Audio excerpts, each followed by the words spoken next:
harga ikan, telur, daging ayam ras, dan minyak goreng turun tajam dalam periode ini. Kelompok makanan, minuman, dan tembakau tersebut menjadi penyebab deflasi di Aceh 0,60% Februari 2022.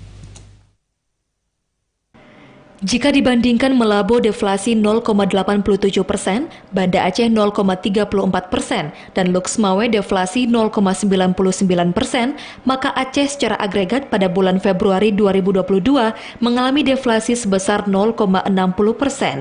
BPS Aceh mencatat deflasi gabungan 3 kabupaten kota tersebut terjadi karena adanya penurunan harga kelompok pengeluaran, yaitu makanan, minuman, dan tembakau 3,34%.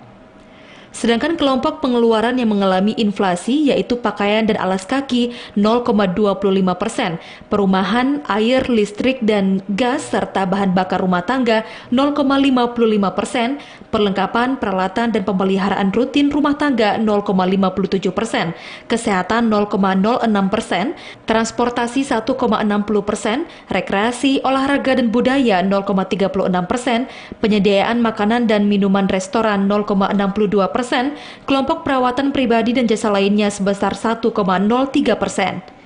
Sementara kelompok pengeluaran yang tidak mengalami perubahan yaitu informasi, komunikasi, jasa keuangan, dan kelompok pendidikan.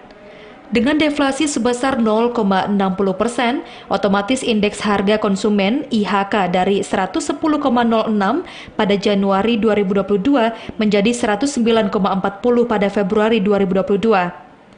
Komoditas yang memiliki sumbangan dominan terhadap deflasi antara lain ikan tongkol, kembung, ikan dencis, telur, daging ayam ras, dan minyak goreng. Sementara komoditas yang memiliki andil terhadap inflasi antara lain cabai merah, angkutan udara, sewa rumah, mobil, bakso, dan bawang merah. Fajariana, TVRI Aceh melaporkan.